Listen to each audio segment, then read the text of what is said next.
try and be prompt because we're online. There's a lot of people around the country watching us. So, how's everybody doing tonight? Good? Everybody online, welcome to New Freedom. How many of you have never been to this particular meeting before? Anybody here for the very first time? Oh, good. Well, first of all, welcome. Yeah.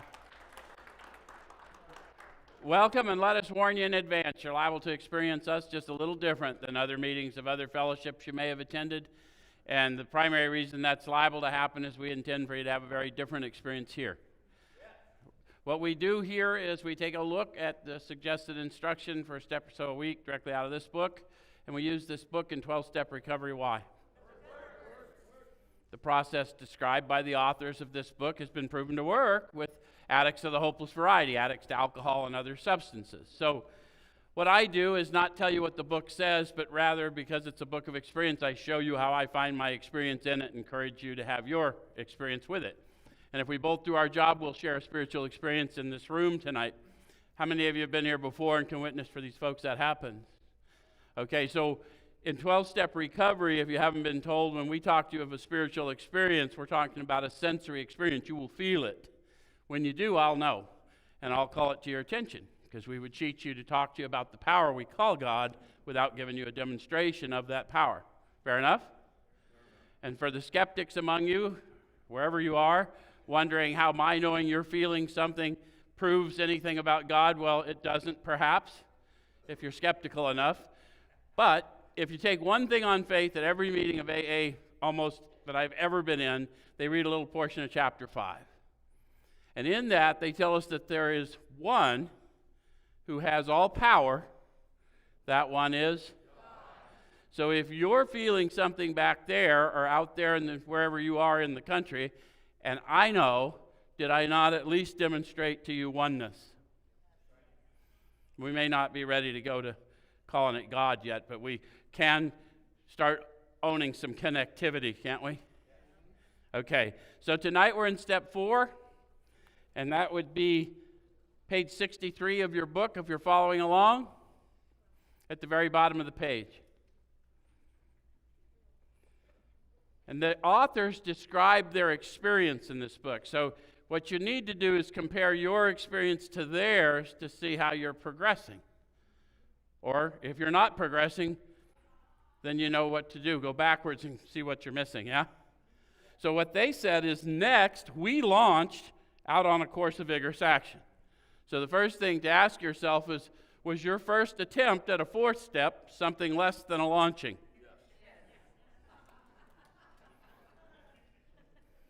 So if that happened, we either didn't have an encounter with power, we didn't sincerely say a prayer, probably because that we didn't have that encounter, or I don't believe I need a healer. Something has happened in that first 3-step experience which would cause me not to launch, because 100 of them with the first several thousand, they all launched. Next, we launched.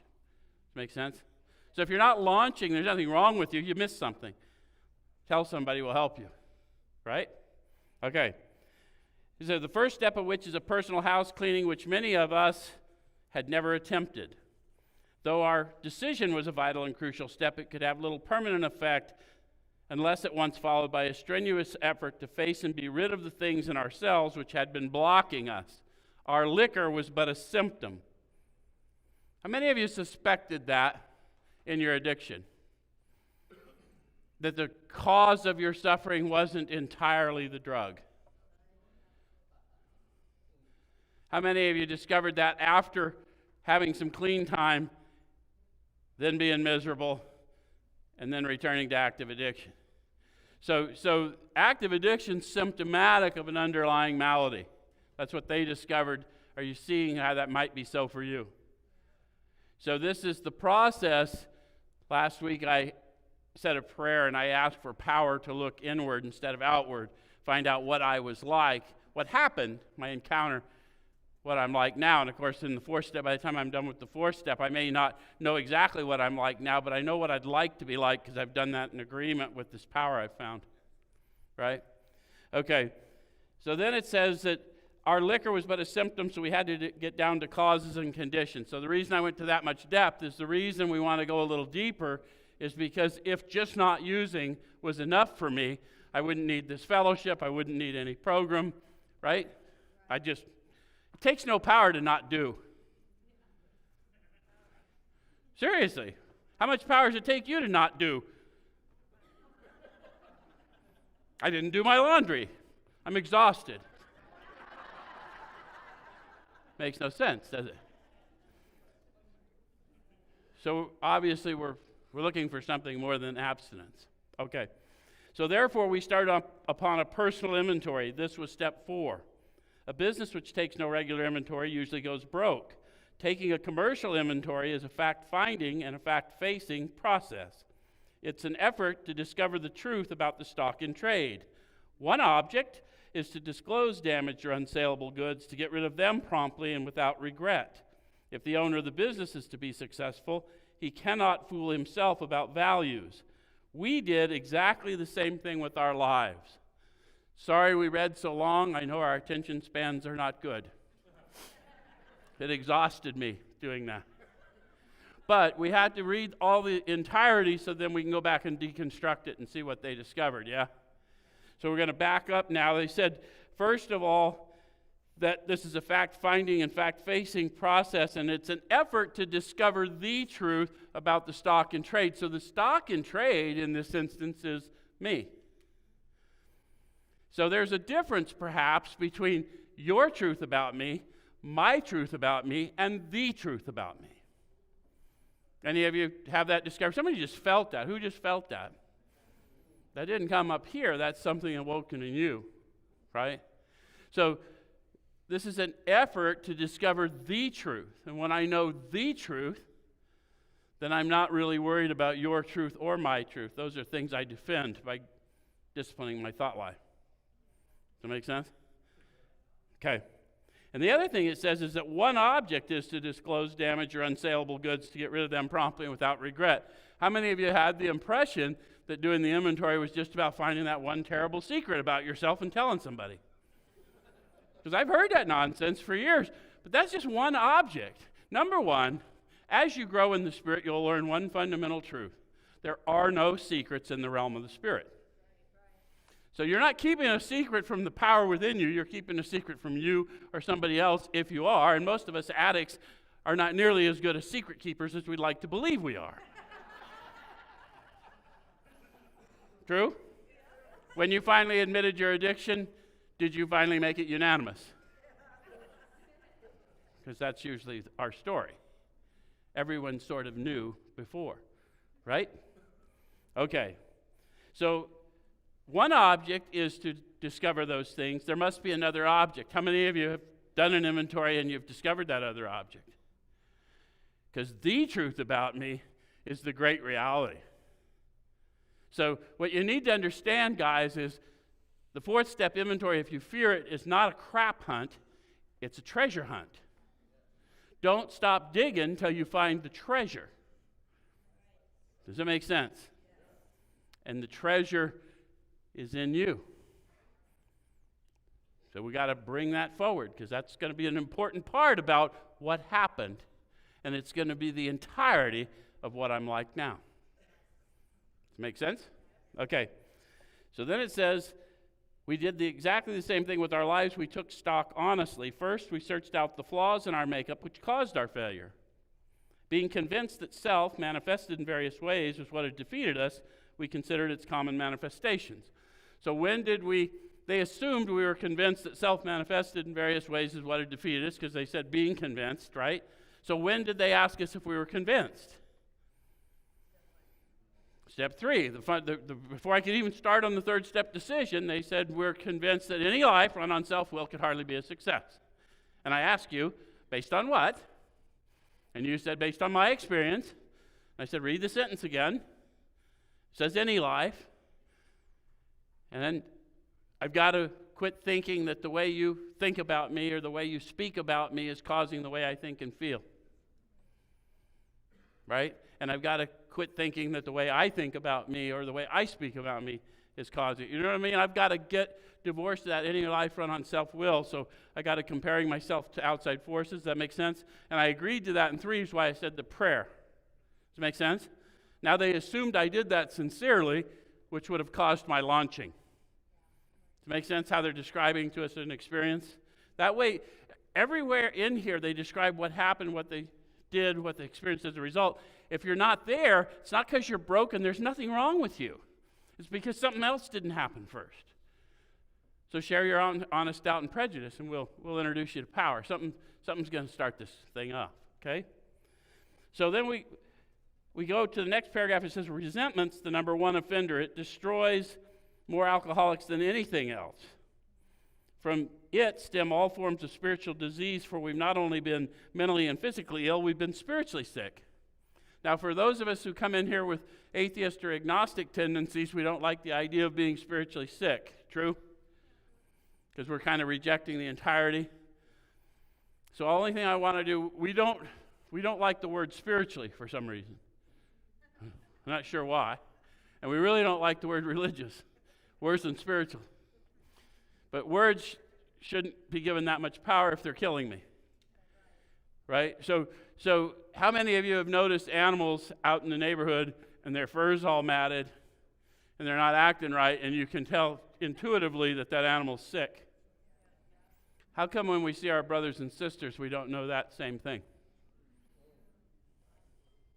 Some of you felt that. So what we want people to understand is that just because we think we see doesn't mean we see.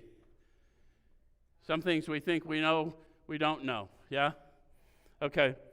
So spiritual sickness is recognizing not only spiritual sickness in me, but in my brothers and sisters, so I can stop judging and start helping. Okay. All right, so when the spiritual maladies overcome, we straighten out mentally and physically. In dealing with resentments, we set them on paper. So that's what they do. In dealing with resentments, they set them on paper. Be honest with yourself. When dealing with resentments, what do you do? Harbor them? Share them with a friend? That perpetuates spiritual sickness. Okay. So we listed people, institutions, or principles with whom we were angry. We ask ourselves why we were angry. In most cases, it was found that our self-esteem, our pocketbooks, our ambitions, our personal relationships, including sex, were hurt or threatened. So we were sore, we were burned up.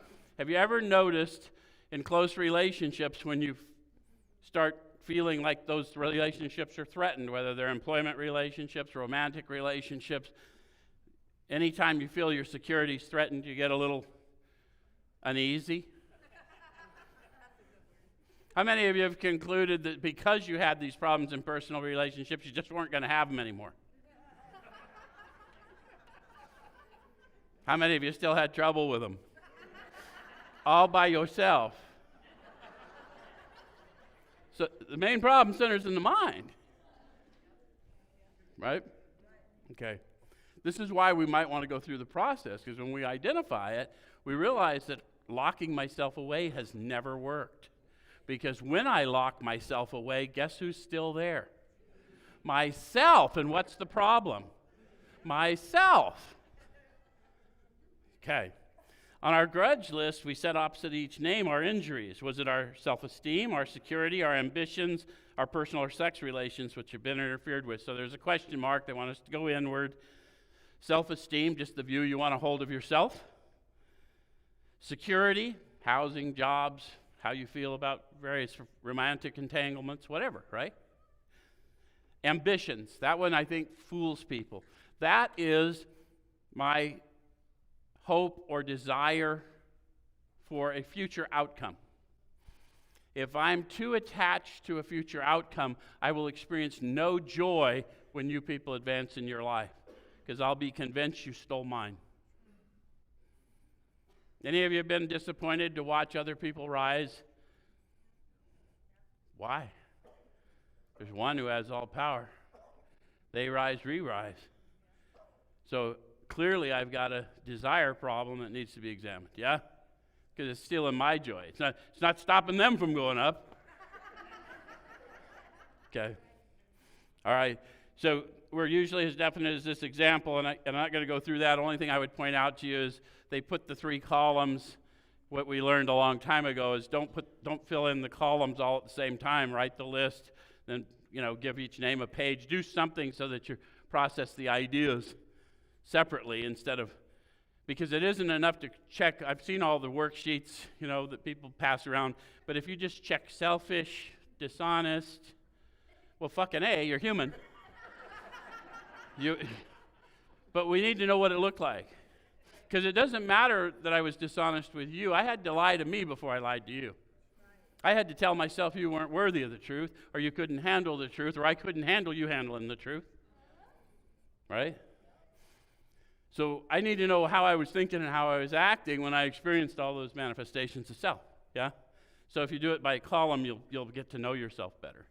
And getting to know yourself, you'll get to know this power we call God. Right? We're going to see the manifestations of self, and then you're going to see the divine nature, and you're going to start experiencing abilities to be kinder than you feel like being, to love the unlovely, to tolerate the intolerable. And when you do that, you'll realize the power greater than you manifesting through you has always been a part of you, but you've been asleep. Yeah? Okay. All right, so we're going to go over to page 66. And it says it was apparent that this world and its people were often quite wrong. How many of you discovered that? How many times today did you discover that? Hence a manner of living rather than a workbook exercise, right? Because I discover the world and its people are quite wrong on the fly. Any of you? Like motherfucker's wrong. To conclude that others were wrong was as far as most of us ever got.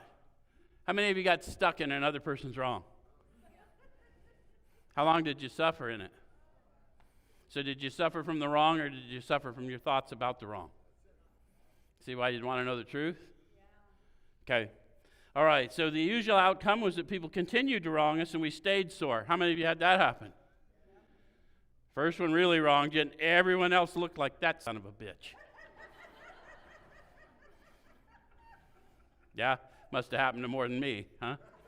All right. The usual outcome was that people continued to wrong us and we stayed sore. Sometimes it was remorse and we were sore at ourselves. You ever do that? Do you ever think if you beat yourself continuously and severely enough that you would be sufficiently punished and then you'd be happy? Did it work? But the more we fought and tried to have our own way, the worse matters got. You ever wonder why that is? I'm not fighting with realities, folks. I'm fighting with illusions. I'm fighting with my perspective, which was flawed anyway, because it was self-centered. I had an egoic attachment to something that happened that probably had little or nothing to do with me. So as in war, the victor only seemed to win. Our moments of triumph were short-lived. It's plain that a life which includes deep resentment leads only to futility and unhappiness. How many of you know that it is plain?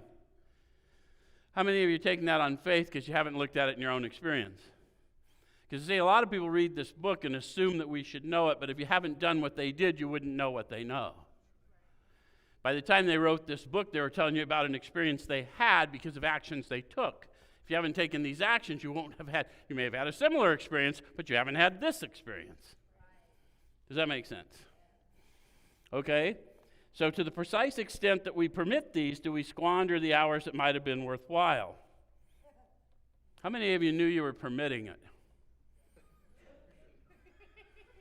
Come on, we're sitting here going, yeah, and it really pisses me off. Because I didn't know it, right? I didn't know it, and then I didn't. How many of you discovered learning that you were permitting it, still couldn't stop permitting it? Why would I want to improve consciousness? Because my suffering is of my own making, but I cannot quit producing it. Yeah? Okay. All right. So there better be a power greater than me. There better be, right? Okay. So with the alcoholic whose hope is the maintenance and growth of a spiritual experience, this business of resentment is infinitely grave. Did you know that was the hope of the alcoholic, the hope of the addict? Because if you just hang around fellowship, you might think our only hope is, I didn't pick up. Dude, that ain't nothing to live for. Abstinence is not an option for the likes of me. I am dependent. My dependence changed, not the fact that I'm dependent. That's why the 12 steps. It switched my dependence from synthetics to divine reality. Okay. All right, so we found that it's fatal for when harboring such feelings, we shut ourselves off from the sunlight of the Spirit. The insanity of alcohol returns, and we drink again. With us, to drink is to die. How many of you have had the experience of returning to active addiction? And we didn't physically die, but we walked around dead. Yes? So we know how they can witness to this and yet be raised. Yes? Okay. If we were to live, we had to be free of anger.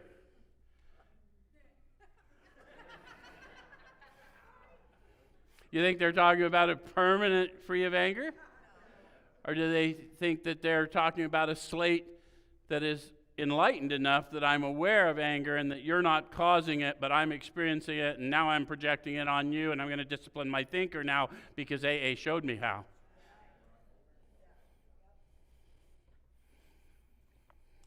This may be the dubious luxury of normal men, but for alcoholics, these things are poison, or just the grouch and the brainstorm are not for us. We turn back to the list, for it held the key to the future. So the list holds the key to the future, and it's a list I haven't created yet, perhaps, but they had already created it. They said the list would hold the key, and what's the key to the future? The truth about me. Right? I lose my fear of today, tomorrow, or the hereafter. I am reborn. I'm a new creation having had this experience. So whatever has happened in the past, that doesn't dictate what's happening now because of the reality. Because I'm more than this. Because you're more than that. Yes? Okay. All right. So we're prepared to look at it from an entirely different angle. We began to see that the world and its people really dominated us. In that state, the wrongdoing of others, fancied or real, had the power to actually kill. How could we escape? So the first thing, they asked the question, how could we escape? How many of you have asked that question? Maybe you wouldn't have worded it quite that way, but dude, I'm tired. I hear that all the time in rooms. I just got sick and tired of being sick and tired. Dude, I was sick and tired of being sick and tired 20 years in. Couldn't quit burning shit down, though.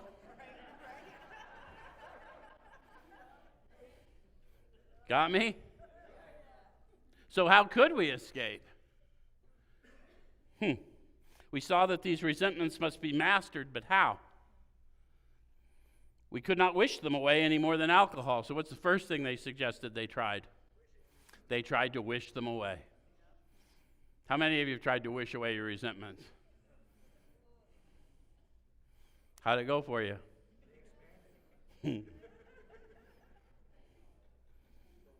This was our course. We realized that the people who wronged us were perhaps spiritually sick. So the first thing is they shifted their perspective. The inventory gave me an opportunity to shift my perspective and see how my perspective had been driven by fear and resentment and various other things. And so once I saw that that was possible for me, I had just an opening that I could see that perhaps that's what happened with you. Yeah? So now it says, though we did not like their symptoms and the way these disturbed us, they, like ourselves, were sick too. So what are their symptoms? Selfishness, dishonesty, resentment, and fear. No wonder I'm so familiar with them. I can spot them in an instant.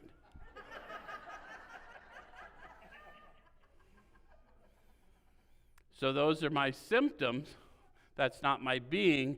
Those are your symptoms. That's not your being.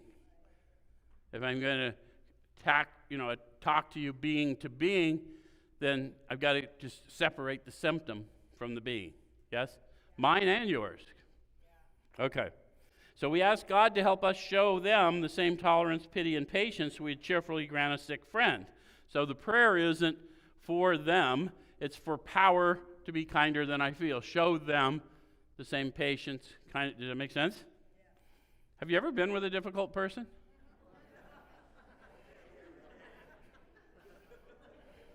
Not even going to go down that lane, are we? When a person offended, we said to ourselves, this is a sick man, how can I be helpful to him? Do you see how precise they were? When I find someone difficult, inward, this is a sick man, how can I be helpful? Quit taking their inventory, start taking mine. You're going to need power. So I'd just soon it be your fault. God save me from being angry. Give me distance, yeah? Thy will be done. What's God's will? Whatever's going on. I've misperceived it or I've misperceived its purpose. Does that make sense? This may not be the way it remains, but for now, this is what I'm seeing. What are you showing me? I cannot help another person that I am judging. Therefore, I have to have the judgment removed from me in order to help. Okay? So we avoid retaliation or argument. We wouldn't treat sick people that way. If we do, we destroy our chance of being helpful. We cannot be helpful to all people, but at least God will show us how to take a kindly and tolerant view of each and every one. You notice how they told us that God will, not process, not principle, not fellowship. So people who keep pointing people to process, principle, and fellowship are cheating people out of their recovery. When we talk about God, we're talking about a personal sensory power residing in me and shared with you when we come together and speak about it. Correct? And if that's not happening, then we're cheating them out of their recovery. Because recovery isn't abstinence. Recovery is redemption. It wasn't a disease when they wrote this book, and they said recovered numerous times. It was a mining term, to take what was thought waste and extract something infinitely valuable. Any of you ever had that experience? Yeah. Thought you had a wasted life, did an inventory, found out all of it, prepared you to be uniquely useful? You're recovered. I don't care when you last used. Might be good to stop using so you get some more, but that's a whole other subject. Okay, referring to our list again and putting out of our minds the wrongs others had done, we resolutely look for our own mistakes. Where had we been selfish, dishonest, self-seeking, and frightened? Why do I need to know that? I can't see them until I see my thoughts. When I get my thoughts out of the way, right? How can you help how do you see the speck in your brother's eye when you got a plank in your own eye? Better you should move the plank from your eye so you better see to help your brother. The plank in my eye is a perspective, a very limited perspective.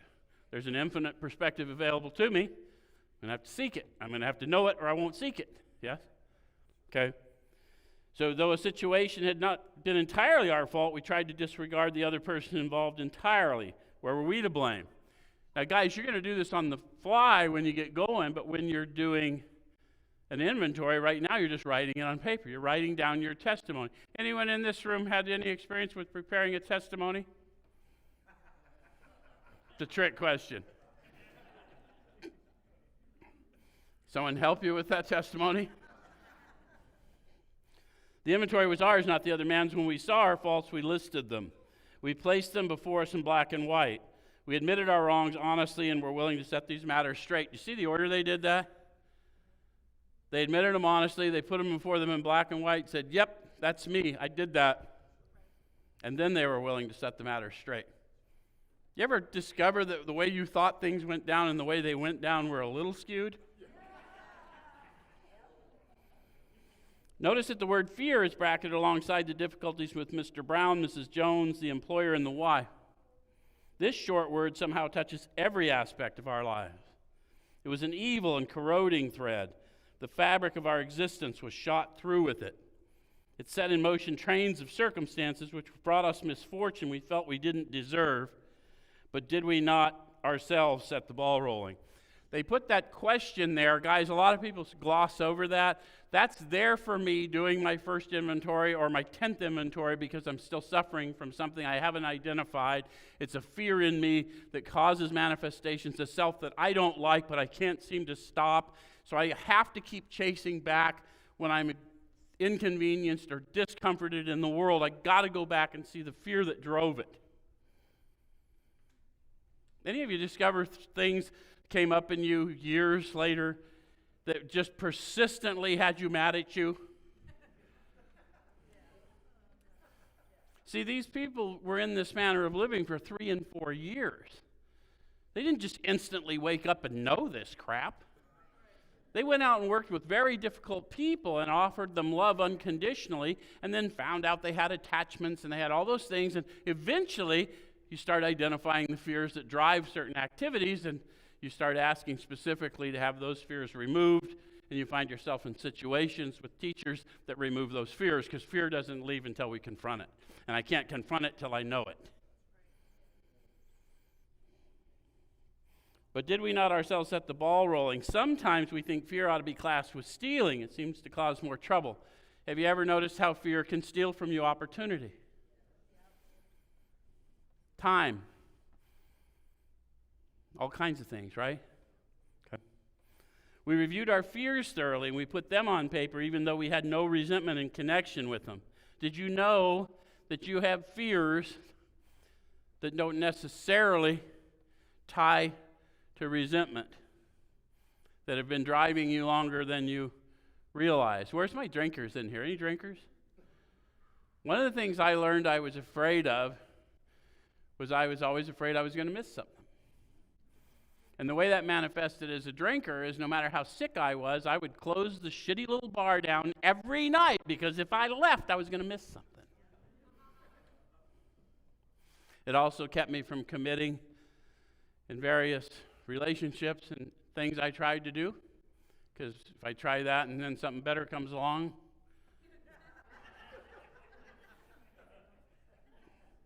oh, that's happened to someone else. We ask ourselves why we had them. So it really doesn't matter what you relate to so much as if you relate to it, why do you have them? And what's it driving, right? Wasn't it because self-reliance failed us? Now that seems like a nebulous question, except it's a manifestation of self that makes me leave something for something else because of some temporary idea that this is better. Any of you ever do that? Or expend something or do something really against your own moral code just because? Shh. Nobody? I'm the only one that ever did something stupid just because the opportunity presented itself. No intent to the person I harmed. I can tell you one. I had stopped smoking for years. I'm with this guy I'm sponsoring. He ran into the store. He left a pack of Pall Malls on the dash. That's the kind I used to smoke. My mind says, Joe, he's going to be in there long enough. You could smoke one of those. He'd never find out. Fact was, I could smoke the whole fucking pack. He wouldn't care. But I learned Joe liked to get away with shit. Nobody else like that?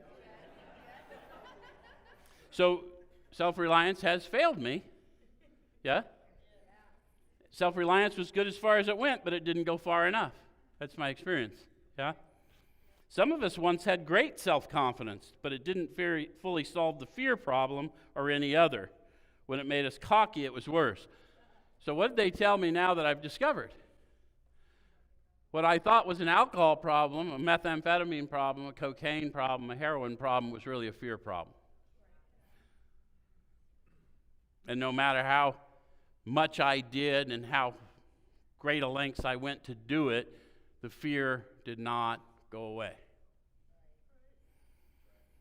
And when I tried to pretend it wasn't there, I got cocky and it was worse. Okay?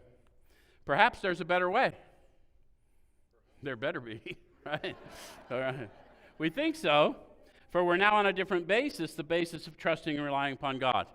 Now, they're not trying to equivocate anymore. We're going to call the power of God. You call the power anything you want, but know that this is power in you.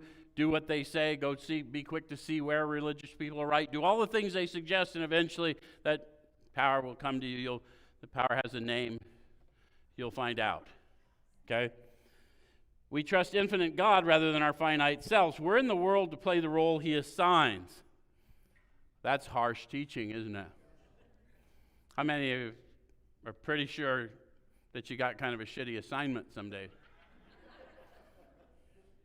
So on those days, because we all have those days where we don't think our assignment's very good, we only can ask ourselves, who better to play the part that is your life?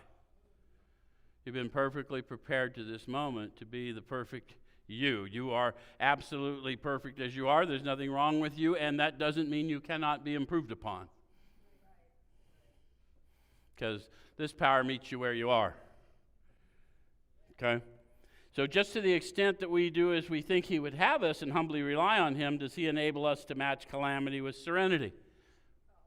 How many of you think that matching calamity with serenity might be an interesting little tool to have in our tool bag? That's what I used to use heroin for. Anyone know what I'm talking about? Oh, this is a mess. Excuse me.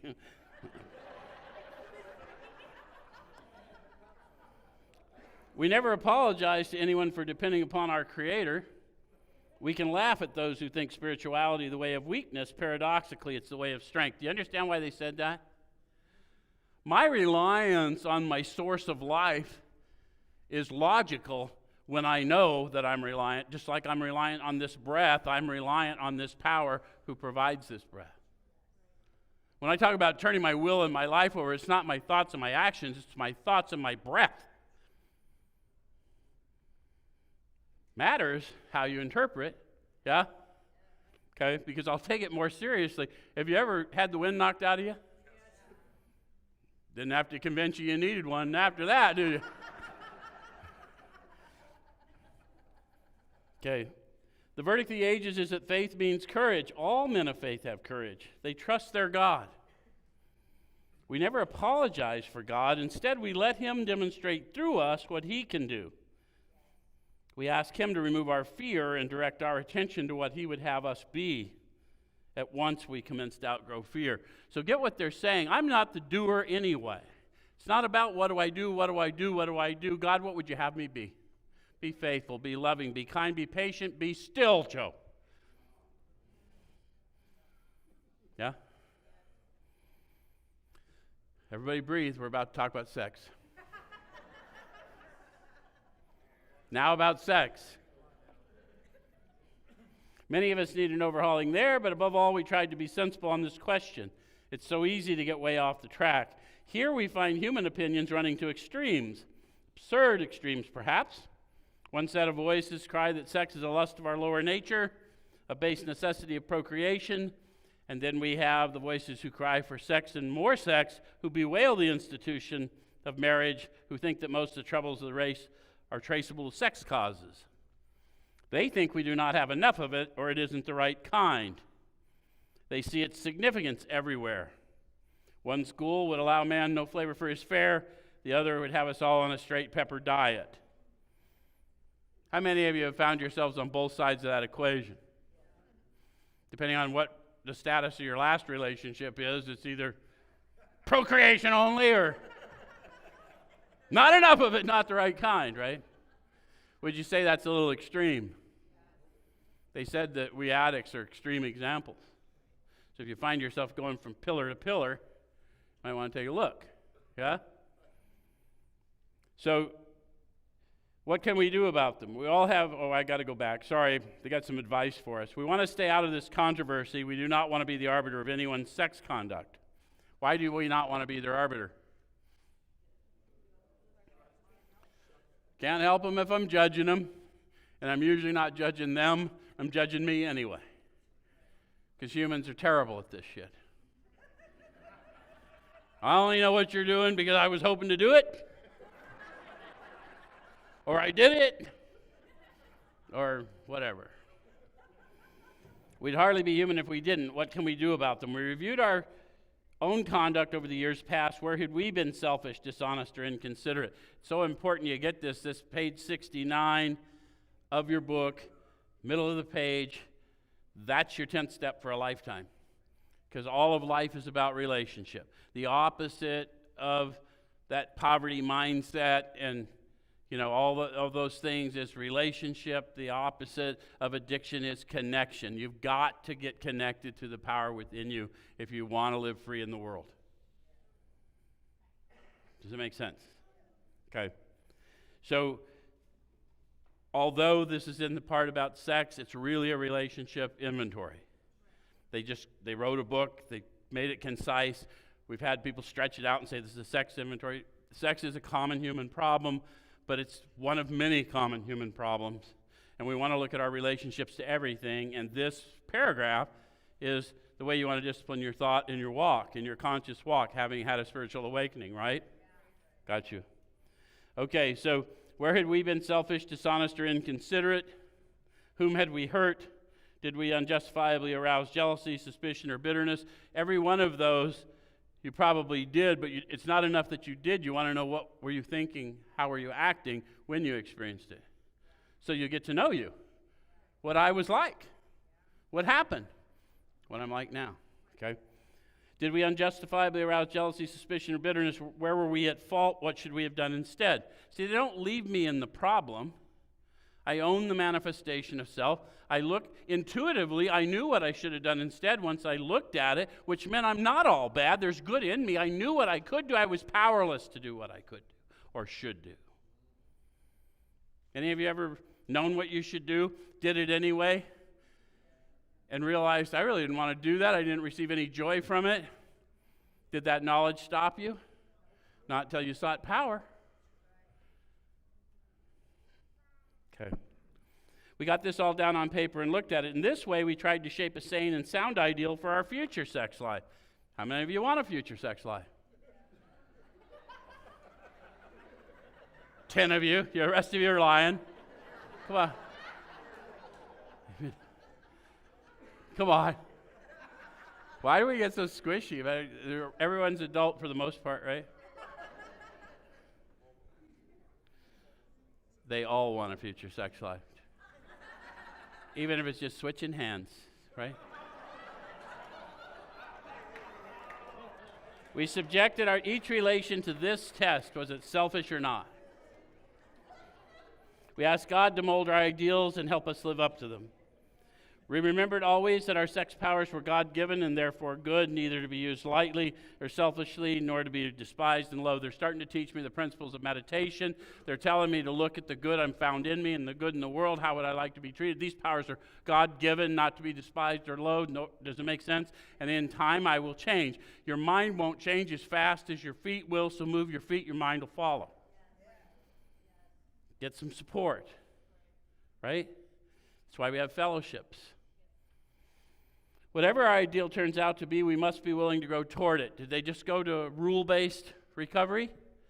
No, I must be willing to grow toward it, or I wouldn't have taken all the trouble to write it down. It's not a must like a rule, it's a must like it's a no-brainer. Now that I've seen this is the ticket to my freedom, I got to get free of me so I'm free to be me. The only way that's going to happen is I got to move into this direction of this goal, so I must be willing. Why would I be here otherwise? Right? Okay? We must be willing to make amends where we've done harm. Same thing.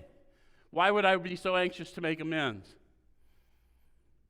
If it's been explained to me, that's the freedom step. That's the fitness step. That's where I'm going to get fitter. That's where I'm going to wake up. How many of you had to go do things you didn't want to do in order to get physically fit? So this is how we lift spiritual weights. We go admit our wrongs. We treat people better than we feel like treating them. And in doing so, we grow spiritually. So of course I'm ready to go because I want that freedom, yeah? Provided we do not bring about still more harm in so doing. In other words, we treat sex as we would any other problem. So now they've disclosed to you what I was telling you. When people wrote out the workbook exercises, they meant to help, but they confused, and people thought it was all about some sex secret, and there are no secrets in the realm of the spirit.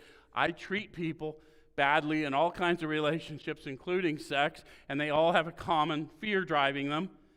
They all have a common misconception driving them. They all have a common desire driving them.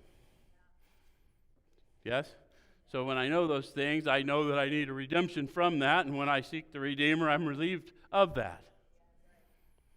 Not a theology, a relationship. In meditation, we ask God what we should do about each specific matter. So they're already getting me ready for a conscious walk. How many of you have learned that your specific matters after you do a sit-down inventory continue to occur? So I'm just learning how to write it down so I can learn how to do it on the fly. And anytime I can't get it sorted out later after I've done an inventory, that's why you got a sponsor. You call them and try and sort it out with them. If you're wrestling in 10 minutes, you're going to talk to them. You're going to do the same thing. Where are you being selfish, dishonest, inconsiderate? Anyway. So, in meditation, we ask God what we should do about each specific matter. The right answer will come if we want it. So, promise and condition.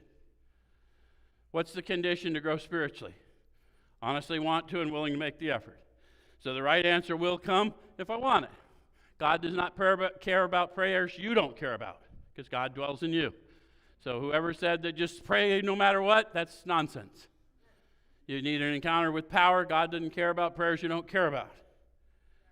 Does it make sense? Why would he? God already knows what you need. One of the things you need to learn is God's real.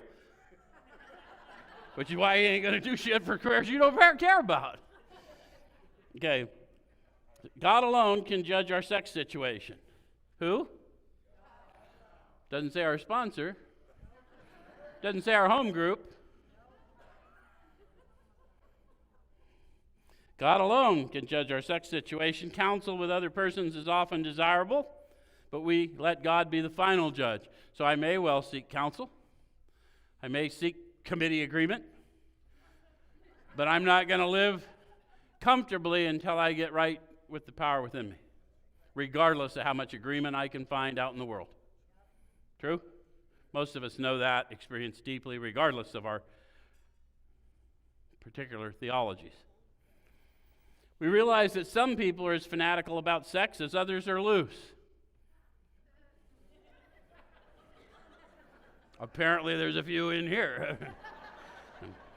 We avoid hysterical thinking or advice. Suppose we fall short of the chosen ideal and stumble. Have you ever had that thought? How many of you were frozen in fear to do anything because you were afraid of what might happen if you did? So we have a program of recovery that suggests when wrong, promptly admit it. So I'm going to inventory my thoughts, and then I'm going to move in the very best spiritual direction I can in that moment. And if I discover I was wrong, I have a process to amend it. Don't stay stuck. Don't try and be more than human. Learn your humanity. Share it with others. So it says, does this mean we're going to get drunk? Some people tell us so, but this is only a half-truth. It depends on us and our motives. Who knows your motives? That's good that you know that. Only God knows our motives. And we know that as addicts because we had a motive to stop before we could manifest any outward action that showed it. So we know God delivered us, so we know he knew our motives even before we knew our motives. Power, peace, happiness, sense of direction. How am I going to grow into that reality if I'm not constantly seeking? Yeah? But this is only a half-truth. It depends on us and our motives. If we're sorry for what we've done and have the honest desire to let God take us to better things, we believe we'll be forgiven. We'll have learned our lesson. Notice how they didn't say, I repented and then tried harder the next time. I said, I'm going to let God take me to a better thing, which means I'm going to turn my thoughts to another I can help. Right? Because that's the only way God can take anything from me is when I open a window into my consciousness by asking what I can do for this man. And when I turn my thoughts to another, a window opens into consciousness, I receive more power than I need. That's the manner of living. Yes? You cannot transmit what you do not have. So therefore, whatever they need, you recognize that you need that healing. When you offer it, it flows through you. See why you might want to do an inventory? See what it looks like? If we're not sorry and our conduct continues to harm others, we're quite sure to drink. We're not theorizing. These are facts out of our experience.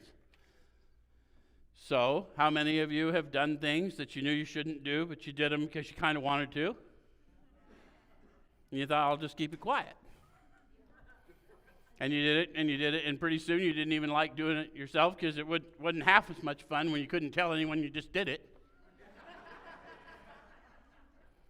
And yet the behavior didn't change.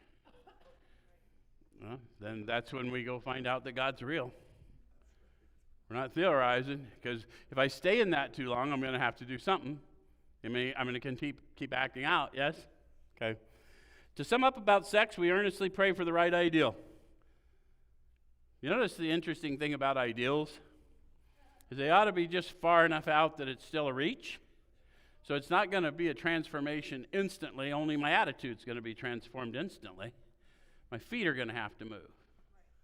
I'm going to have to grow consciously in power, aren't I? So we earnestly pray for the right ideal. So I'm going to get an ideal of what I'd like to be like. Any of you know what I'm talking about? I've heard people say, oh, you need to get you a relationship ideal, what your ideal partner looks like. I go, that's not what they said. They said, what's your ideal for you, who you would like to be, and when you are deserving of what you want, when you are that person, they'll be there. Does that make sense? For sanity and for strength to do the right thing, if sex is very troublesome, we throw ourselves the harder into helping others. How many of you work with others? Sponsor people? Those are the people with sex problems are very hard.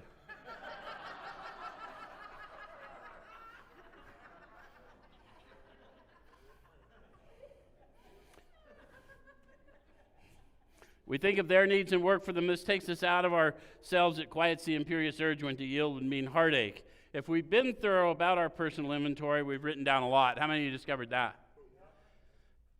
How many of you thought you were really thorough, you wrote down a lot, and you still had to revisit it? Because it's a lifetime discipline, and if you have to do it again, you have to do it. All these people with rules, don't listen to the people with rules. If there was a rule, they'd have put it here. They said our steps are meant to be suggestive only. This is the manner of living. So whatever you need, get it. We've listed and analyzed our resentments, and we've begun to comprehend their futility and their fatality. Notice how they're talking about beginnings. My resentments weren't taken away instantly. I lived fueled by my resentments. But I began to comprehend their futility and their fatality, and gradually, as I got better spiritual tools, I was ready to let go of my hatred. Yes? We've commenced to see their terrible destructiveness. How many of you had somebody that wanted to work with you, and they asked you, and they were exactly what you told yourself all your life you hated? And you were squarely confronted with your old ideas. And you found out you never even though we hated people like that, we'd never even known people like that. Interesting, isn't it? We've begun to learn tolerance, patience, and goodwill toward all men, even our enemies. How'd they do that? They had the experience we just shared. Many of us that just talked about. We will learn about our old ideas when we learn to serve. The minute we learn to serve, we'll have to confront all our ideas because we cannot help without judging, and I'll get tired of recusing myself because of my judgments eventually. We look on them as sick people. We've listed the people we've hurt by our conduct and are willing to straighten out the past if we can. In this book, you read again and again that faith did for us what we could not do for ourselves. Did you know this was a book about half atheists and agnostics and the other half religious people who were desperately flawed, and the entire book is about how faith did for them what they couldn't do for themselves. We should talk about that from podiums, folks. You know, you're sitting in a building built for people who were once hopeless, by people who were once hopeless, and faith did for them what nobody could do. There's not a person involved in this venture right here who's qualified to have done what's been done here. We're qualified by identity, not intellect. Just so you know. We hope you're convinced now that God can remove from whatever self-will has blocked you off from Him. So as long as I think I've got it, God will let me live in that delusion. The minute I grow consciously enough to know that God always had it all along, then I'll really start to see miracles. Right? If God is your co-pilot, you are in the wrong chair. If you've already made a decision and an inventory of your grosser handicaps, you've made a good beginning. So inventorying it didn't take it away. It just exposed me to enough grace to move forward in faith. And now I've got work to do. I've got a life to amend. I've got people to serve. And I've got power to prove. I proved the power to me through me. Yeah? How many of you felt power in here tonight? Yeah, see, there's only one. So if you felt it, you got it. So now we got to wake up. Right? All right, so that being so, you've swallowed and digested some big chunks of truth about yourself. Guys, it wasn't the gnarly stuff. The big chunk of truth about you is that God is real, dwells in you, lives through you, and has purposed you for really amazing things that the mind cannot comprehend. Thanks. We'll see you next week.